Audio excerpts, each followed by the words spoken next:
You wouldn't believe the day I found my tomatoes wilted, my sunflowers drooping, and the unmistakable stench of poison lingering in my garden soil. Living next door to an HOA, Karen is like walking on thin ice. You never know when she strike next. But when I discovered she'd been sneaking around my yard with weed killer, I decided I wasn't just going to fight back. I was going to teach her a lesson she'd never forget. Let us know where you're watching from today. And if you're new here, don't forget to like this video and subscribe to join our growing community. I've always believed a man's yard says something about his character. For me, my garden wasn't just a patch of soil, it was my sanctuary. I spent hours each week nurturing it, from the bright yellow sunflowers that towered like sentinels along the fence to the thick tomato vines, heavy with fruit. Every morning I'd step outside with a cup of coffee, breathing in the fresh scent of damp soil and sweet blossoms. It was my piece of peace.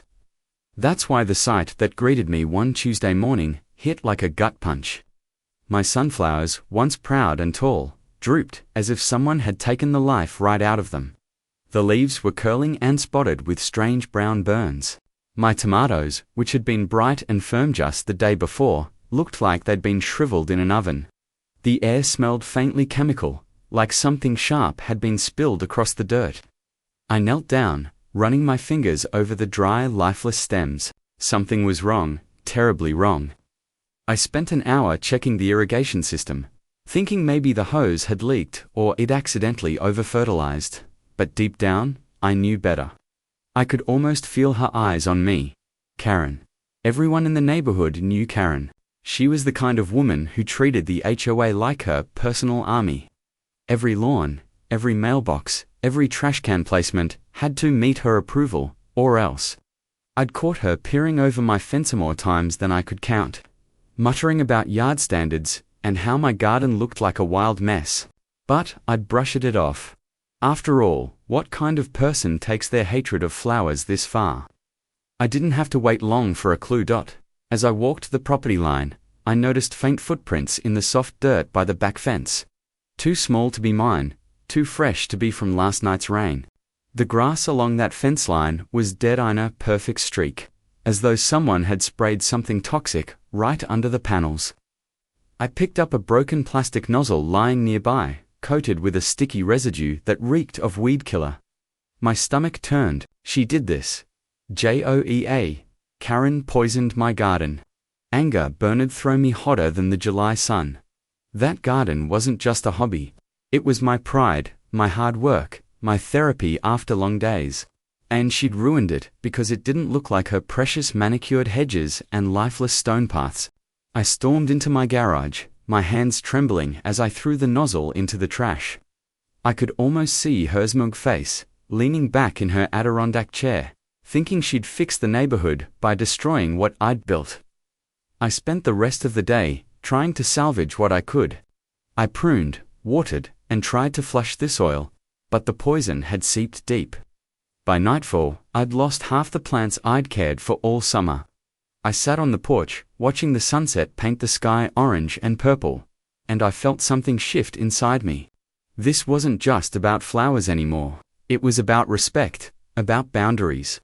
Karen had crossed a line, and I knew I couldn't let this slide. The next morning, I saw her walking her dog past my house. She didn't even glance at me, just a smug little smirk, as if she already knew she'd won. That was the moment I made my decision. I wasn't going to yell, I wasn't going to spray her yard back. I was going to outsmart her, hit her where it hurt, and make sure she understood that I wasn't someone to be messed with. But before I could get to the revenge part, I needed proof. I spent that week setting up cameras along the fence line. Late one night, my plan paid off. There she was in her pink sweatshirt, creeping along the fence with a spray bottle in hand, her flashlight cutting across my yard like a thief in the dark. I watched her on this screen, and I felt my blood run hot. It was time to confront her. I didn't wait long after seeing that footage. The very next morning, I marched over to Karen's pristine yard, my phone in hand with their video ready to play. Her property was as fake and lifeless as her attitude: perfectly trimmed hedges, plastic lawn ornaments, and not a speck of dirt out of place. She was kneeling by her driveway, polishing her garden gnome like it was a prized trophy. "Karen," I said, my voice steady but sharp, "one need to talk." She barely looked up. "If this is about your weeds, I already told HOA," I cut her off by holding the phone in front of her. "Watch." The video rolled, showing her sneaking around with spray bottle. Her smug grin vanished. Replaced by a flash of panic she tried to cover with a scowl. That's not me. That's someone else." "Really?" I tilted the screen. "Pink sweatshirt, same haircut, same nosy attitude. Looks like you to me." She stood, brushing off her knees and crossed her arms. "Your yard is a mess. It's bringing down property values. I was doing you a favor." A favor. My jaw clenched so hard, I thought my teeth might crack. "Poisoning my garden isn't a favor, it's vandalism. You've crossed the line," Karen smirked. "The kind of smirk that makes you want to tear down a fence with your bare hands. Good luck proving anything to the HOA. They listen to me, not you." Her confidence wasn't surprising. She practically ran the HOA board. She was the kind of person who knew how to twist rules and push buttons until everyone bent to her will.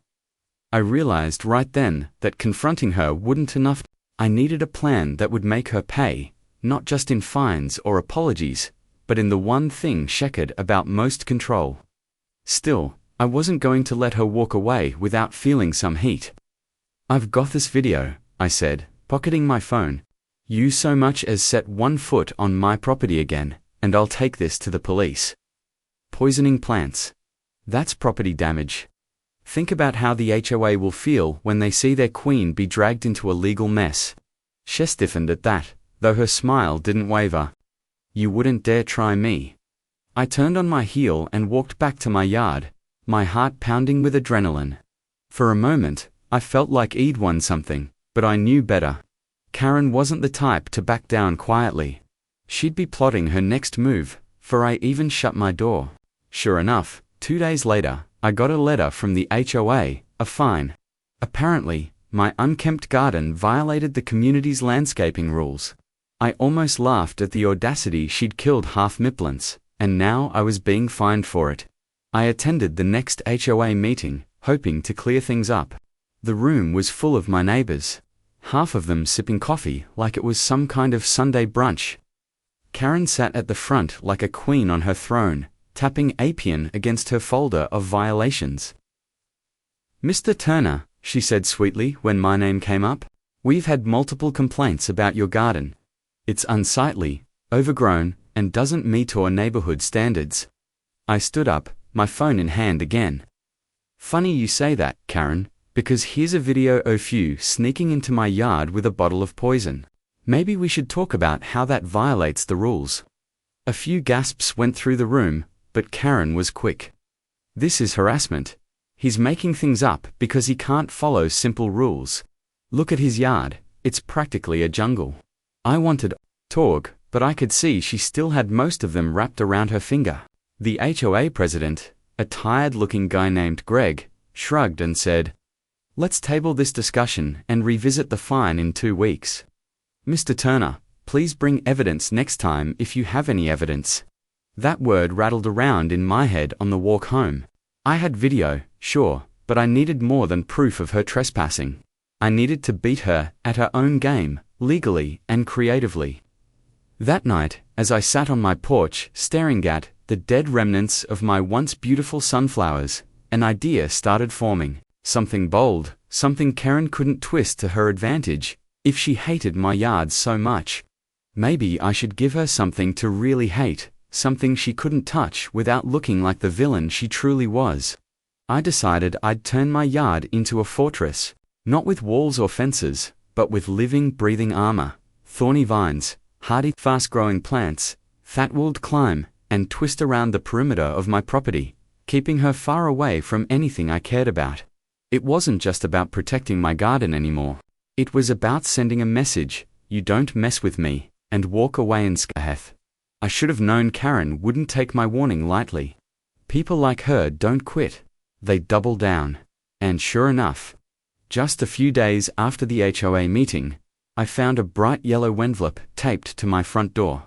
It wasn't a friendly neighbor's note. It was another fine, this time for inappropriate fencing and yard modifications. I stared at the paper, jaw tight, because I hadn't even started planting the thorny vines yet. Karen was moving faster than I'd expected, trying to box me in before I could strike back. She was clever, maliciously clever. She knew that burying me under HOA fines would either force me to give up my garden or drain me into submission. But she didn't know me well enough. I don't fold when I'm cornered. That evening, I saw her standing at the end of my driveway, talking to two other board members, Bill and Martha. Both of them nodded along like they were being fed gospel truth. I could practically hear her voice from 20 feet away, whining about my jungle yard and how it attracted people. My fists clenched at my sides. Evening, I called, stepping outside with a deliberate calmness. Karen turned, that ever-present smirk plastered on her face. "Oh, hi, Mr. Turner. We were just discussing how we can maintain our property values. You understand, don't you?" "I understand." "You're making up stories," I shot back. "Poisoning Miplants wasn't enough. You have to drag the whole board into your nonsense." Bill cleared his throat awkwardly. Now, let's keep things civil. The HOA just wants everyone's yard to match community standards." I laughed loud enough to make them flinch. Community standards. My garden was thriving until someone I glanced right at Karen decided to kill it. "And now you're finding me for the damage she caused." Karen folded her arms. "You have no proof, Turner. You're just trying to stir up trouble. And if you keep this up, I'll file a complaint about harassment." Her tone was cigar code, but I could feel the venom underneath. She wasn't just trying to destroy my garden. She wanted to break him to make me the neighborhood pariah. Fine, two could play this game. Over the next few days, I did my homework. I dug into HOA bylaws, looking for every loophole I could find. I called the local garden center and even talked to a county horticulturalist about what plants were considered native landscaping and therefore untouchable by HOA rules. Turns out, thorny vines like wild roses and certain native brambles were not only legal but also considered excellent for erosion control and wildlife support. Perfect. Meanwhile, the fines kept coming, $50 here, $100 there. Karen wasn't letting up. At one point, I caught her taking photos of my yard from across the street. Her phone zoomed in like she was a paparazzo. I walked out o' the curb, crossed my arms, and stared at her until she finally stomped away. That's when I realized this wasn't just about my garden. It was about power. Karen thrived on control. She used the HOA like a weapon, intimidating people until they gave her what she wanted. Well, I wasn't going to be intimidated. I was going to flip the script. I started documenting everything. Every fine, every letter, every little smirk she threw my way. I also collected more footage from my cameras, which I'd now positioned in plain sight along the fence. If she even thought about stepping into my yard again, I'd have her dead to rights. The following week's HOA meeting was where things came to a boil. Karen wasted no time standing up, clipboard in hand. "The issue of Mr. Turner's yard is still ongoing," she began, looking around the room like a queen addressing her subjects. "He refuses to comply with our guidelines. And frankly, his property ice and ice." I stood up slowly, holding my own folder of documents. "An eyesore, huh? Maybe we should take a look at this." I pulled up a printed photo of her sneaking around my fence with the portal. Gasps rippled through the crowd. This is the same woman, accusing me of neglect when she's the one trespassing and destroying property. Karen's face went pale, then red. "That photo proves nothing. You're just trying to make me look bad." "You don't need my help for that," I said, my voice hard. "I've got video timestamps and a receipt for the chemicals you bought last month. Yes. I checked with the liquor store. You want to keep playing this game? We can take it to court." The room fell silent. Even Greg, the HOA president, shifted uncomfortably. Let's not escalate this further," he said. "We'll revisit these fines."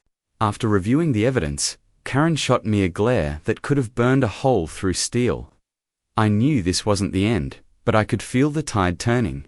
For the first time, she didn't have all the power.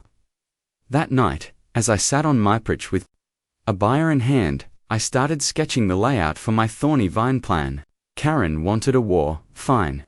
I'd give her one, but it would be on my terms. Karen wanted to make me feel powerless, but that's where she miscalculated. I've spent my life solving problems, building solutions with my own two hands. And I wasn't about to let her HOA rulebook run me out of my own yard. After that HOA meeting, I spent hours sitting in my garage with a notepad, mapping out my next move. I wasn't just going to replace the flowers she'd poisoned. I was going to transform my yard into a fortress she couldn't stand to look at, let alone touch. The idea came to Muhile, flipping through an old landscaping magazine. There was an article about using thorny vines and native plants to create living fences. These weren't just any plants. They grew fast, spread wide, and were nearly impossible to handle without gloves and heavy-duty cutters. Wild rose bushes, pyracantha, blackberry brambles, all of them had thick, sharp thorns that could stop a person in their tracks. Best of all, they were 100% legal and even considered environmentally friendly in our county. HOA couldn't say a thing about them. I decided to line my entire property with these thorny guardians. If Karen wanted to poke around my yard, she'd have to face a wall of nature's barbed wire. The next day, I took a trip to the local nursery. The owner, a grizzled old Manamed Hank, took one look at me and said, "You're not looking for petunias, are you?" I smirked. "Nope, I need something tougher, something that says, keep out." He chuckled and led me to Theback, where the wild rose bushes and thorny vines were stacked in black pots. "These babies grow fast," Hank said, patting one of the plants like it was a loyal dog. "Once they take root, they'll make sure nobody messes with your yard." I loaded up my truck with as many as I could fit, along with a few bags of rich soil and fertilizer. It wasn't cheap, but this wasn't about money anymore. It was about principle. That evening, under the warm glow of my porch light, I began the work. I dug deep trenches along the fence line, spacing out each plant carefully. The smell of fresh dirt mixed with the faint lingering scent of the poison. Karen had used it, fueled me, reminded me why I was doing this. As he planted the first row of wild roses, I imagined her face when she realized she couldn't just reach over and pull them up. I pictured her trying to lean on the fence to glare into my yard, only to catch her sweater on a thorn. The thought made me smile for the first time in days. By the third day, the line of vines was taking shape. I worked late into the evenings, my gloves thick and my arms scratched from the stubborn brambles. Sweat rolled down my back. But with every plant I placed, I felt stronger, more in control. This was my revenge. But it wasn't just petty, it was smart, it was lasting. I even added a few ornamental touches. In between thorny bushes, I planted bright red and yellow flowers, resilient ones that would thrive despite the damage she'd. The contrast was beautiful, almost defiant, as if my garden was rising from the ashes of her sabotage. Of course, Karen noticed. On the fourth evening, as I was watering the new plants, I saw her peeking through the slats of the fence, her face twisted with confusion and annoyance. "What are you doing out there?" she called. Her voice sharp. "Rebuilding," I replied calmly, not even looking up. "Don't worry, it's all legal. Native plants approved by the county. HOA can't say a word." Her mouth opened and closed like a fish, but she didn't respond. Sheju stormed back into her house, slamming the door behind her. I knew then that I was getting under her skin, but this was just the beginning. Once the plants rooted and spread, they'd form a natural barrier so thick that even a determined trespasser couldn't get through without bleeding for it. I made sure to plant them right along the shared property lines, ensuring that every time Karen stepped outside, she'd see those thorny vines creeping closer, like nature itself was reclaiming the land from her tyranny. I took a photo of my progress and sent it to Greg, the Hope resident, with a simple note. "All plants are native and HOA compliant." "No further action needed," he replied within the hour. "Looks good, Turner. As long as it's within code, you're clear." That was all the confirmation I needed. By the end of the week, my yard was transformed into something both beautiful and untouchable. The vines, though young, already hinted at the thick, impenetrable wall they'd become. I stood at the edge of my driveway, wiping sweat from my brow, and for the first time since this mess began, I felt like I was winning. But I knew Karen. She wasn't going to let this go quietly. The moment she realized she couldn't control me or me yard, she'd strike back harder, and when she did, I'd be ready. Revenge isn't just about anger, it's about patience, planning, and precision. By the time I started the second phase of my plan, the thorny vines I'd planted along the fence were already sprouting new shoots. Each morning, I'd water them and watch their slow, stubborn climb. Knowing every inch meant more trouble for Karen. But I wasn't done. I wanted a layer of defense so clever that even her conniving HOA mind wouldn't know how to fight it. The vines were my first strike. But my real trap would be a landscape so wild, yet so perfectly legal, that she'd have no way to argue against it. I spent hours researching plants that looked harmless but grew fast and aggressively. Native blackberry brambles, climbing roses, and pyracantha were all on my list. They didn't just have thorns, they had personalities. They spread like wildfire and created a natural barrier that even a rabbit would think twice about crossing. Every evening after work, I'd be out there digging and planting. I added a spray of thorny vines inside my yard, creating a double barrier. I made sure to mix in brightly colored wildflowers in between, partly to throw Karen off, and partly to make my yard look vibrant and alive. If she wanted to complain tough HOA again, I'd have a wall of legal landscaping to shove in her face. I knew she was watching me every time I glanced up. I'd catch her curtain twitching. Once I saw her standing by her kitchen window with binoculars, pretending to birdwatch. I smiled and waved. She slammed the blinds shut so fast it madam laughed. While most of my focus was on the backyard where she'd done the moss damage. I wasn't about to leave my front yard unprotected. I replaced the poison flowers with native prairie grasses and low shrubs, each chosen for durability and ease of maintenance. Karen hated wild-looking plants, but the beauty of these grasses was that they were perfectly HOA approved. Every blade that's brooded was like raising a middle finger to her without saying a word. I also added a few solar lights to Lineth Walkway. At night, the soft glow illuminated the freshly planted vines, giving them an almost intimidating presence. I imagined her seeing that glow from her front porch and grinding her teeth. The final touch was something Hank from the nursery suggested: a few climbing rose arches that iron stalladol the pathway to my backyard gate. These things grow fast, Hank had said with a grin. And when they bloom, they'll look beautiful, but until then, they'll snag anyone dumb enough to get too close. I spent a whole Saturday setting them up, sweating through my shirt as I dug and cemented the posts. By evening, the arches were in place, ready to grow into a living, thorny tunnel of beauty and pain. The first time Karen realized what I'd done, I was sitting on the porch, sipping iced tea. She marched over to the fence, her face red and pinched, and yelled, "What on earth are you doing to this neighborhood? Those plants are hideous." "They're native," I replied calmly. Note heaven looking up from my glass.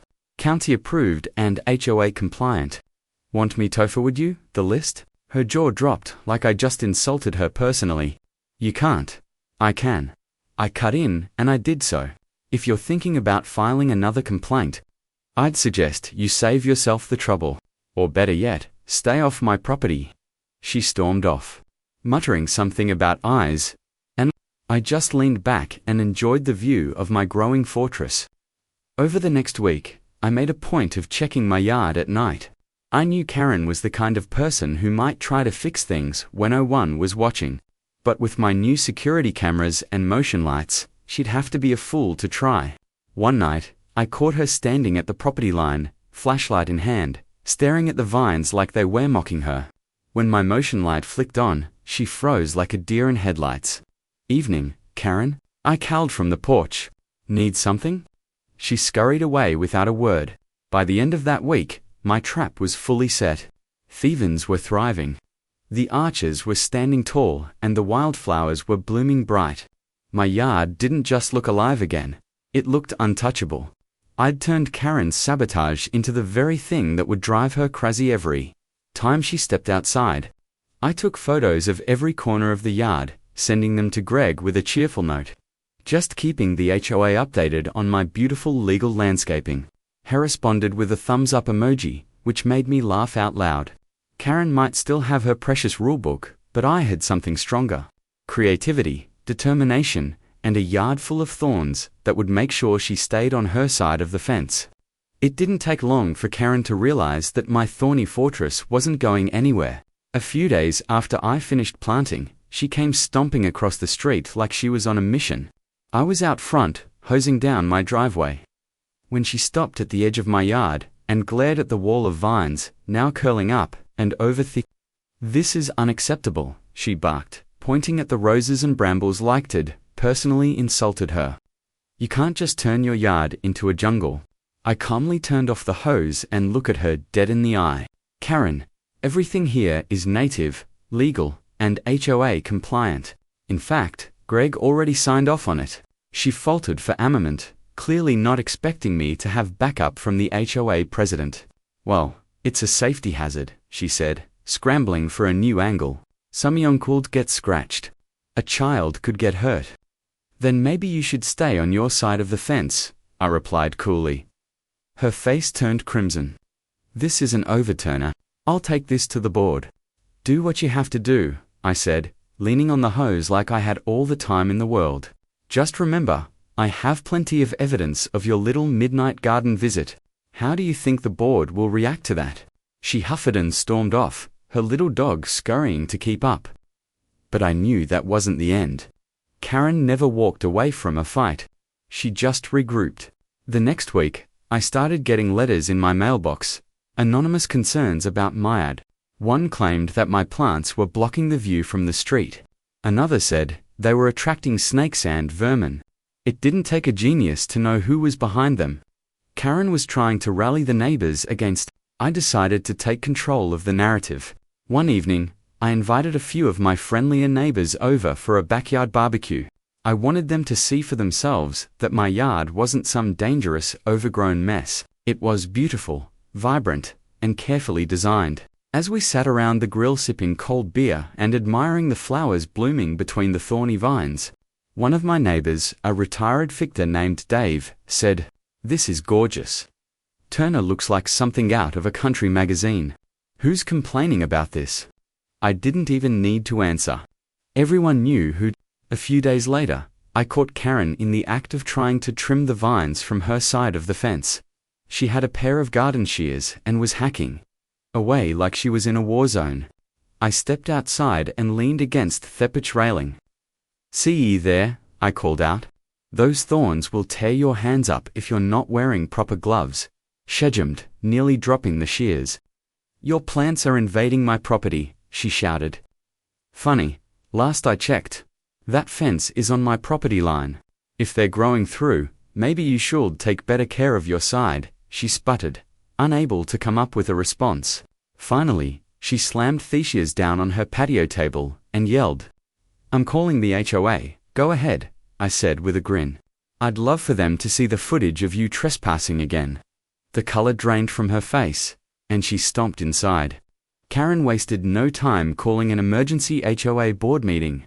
I showed up prepared: photos, videos, even a statement from Hank at the nursery confirming all my plants were county approved. The meeting Karen started by waving around photos of my yard, calling it hostile landscaping and a danger to any. I let her rant for a while before standing up and calmly laying out my evidence. I showed the video of her trespassing, the receipts for my plants, and even a copy of the county's landscaping regulations. Greg, the HOA president, frowned as he reviewed the documents.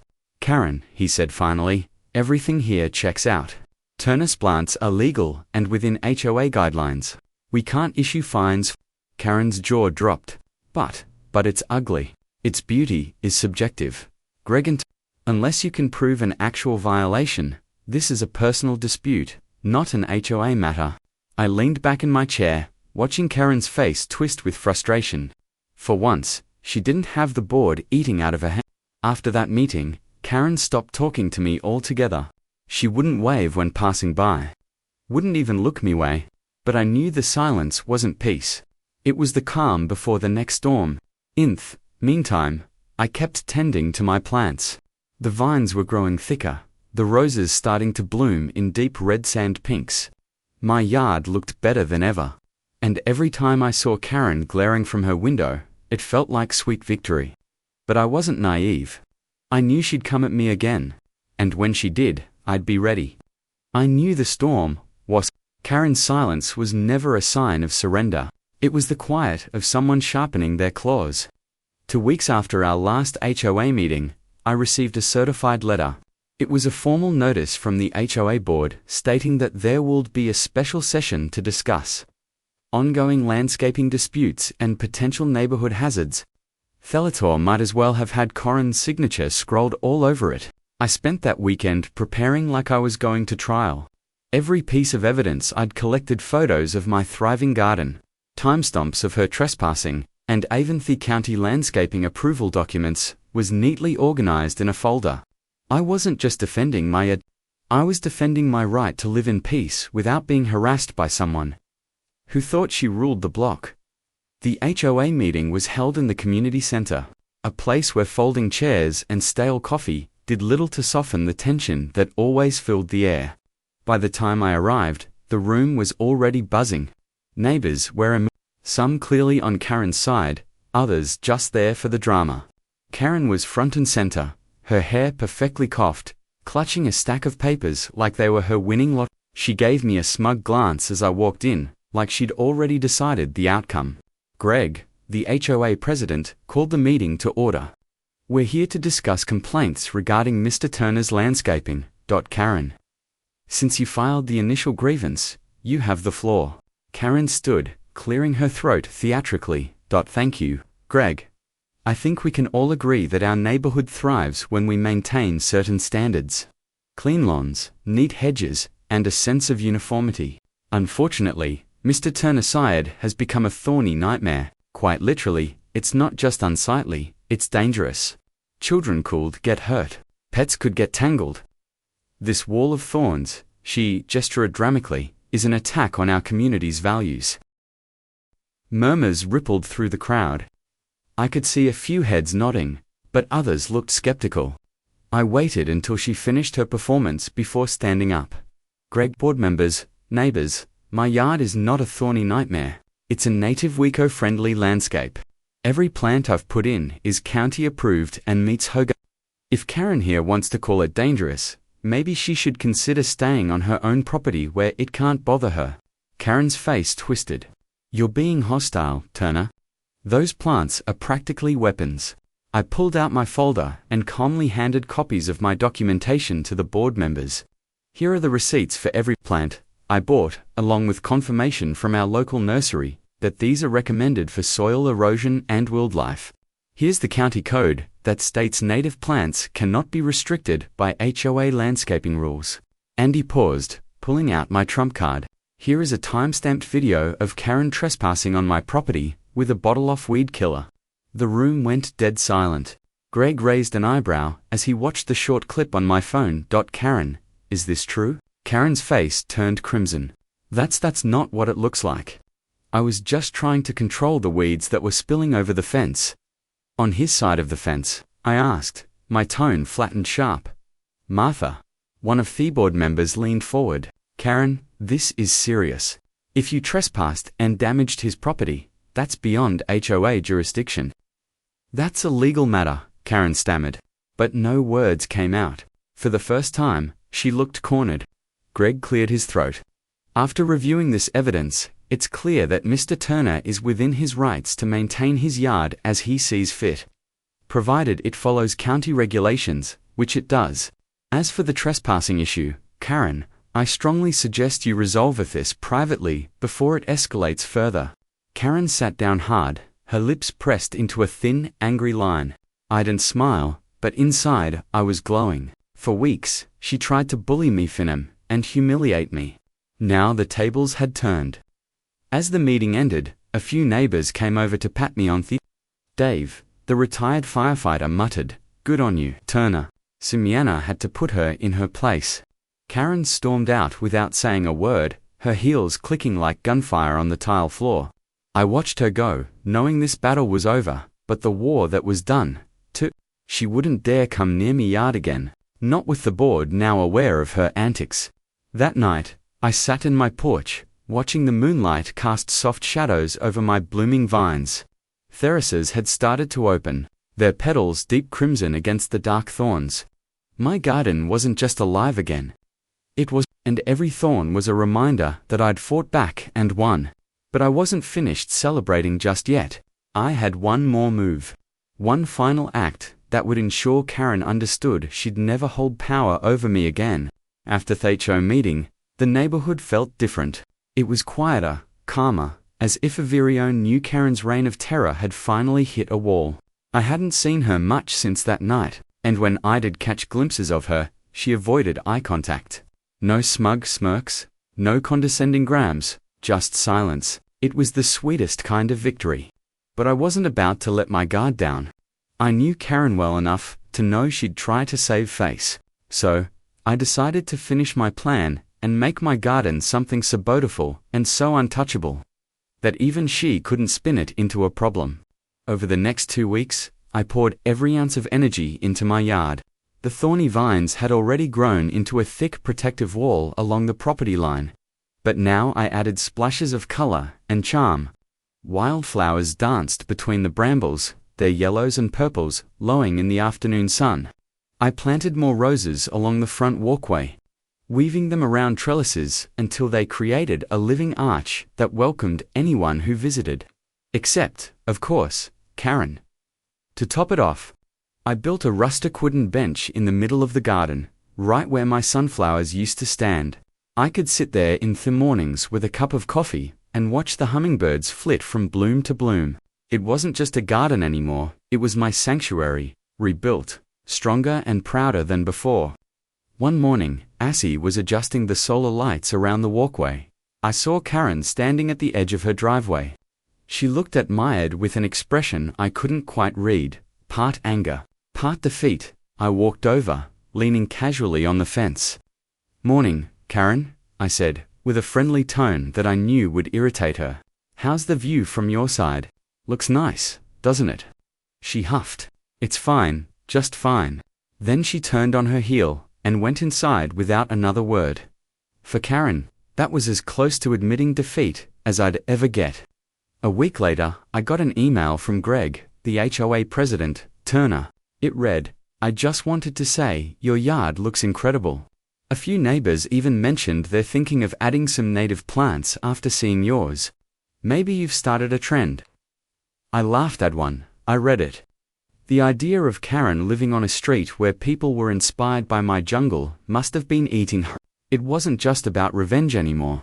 It was about showing Karen that respect is earned, not enforced through HOA rulebooks and intimidation. By standing my ground, I'd not only protected my garden, but also shown the entire neighborhood that her bullying had limits. A few days later, I heard through the grapevine that Karen had been asked to step down from her leadership position on the HOA board. I didn't have to ask why. Between the video evidence, her failed complaints, and the way she'd alienated half the neighborhood, she dug her own grave. Unavailing, I invited a few of my neighbors over again for a small gathering in the backyard. We grilled steaks, drank cold beer, and laughed under the warm glow of the solar lights. People complimented my garden, asked me for tips, and told me how glad they were. Someone had finally stood up to Karen, sitting there on my bench, surrounded by friends and the fragrance of blooming roses. I hadn't just won against Karen. I'd reclaimed my sense of pride and community. My yard wasn't just it had become a place where people felt welcome. A symbol that standing up for yourself can lead to something better. A few nights later, I saw Karen walking her dog past my house. She slowed down, glancing at the glowing arches of roses and the neat rows of thorny vines. For a second, I thought she might say something snide. Instead, she muttered, almost begrudgingly, "The garden looks nice." I smiled. "Thanks, Karen. Took a lot of work to get it this way."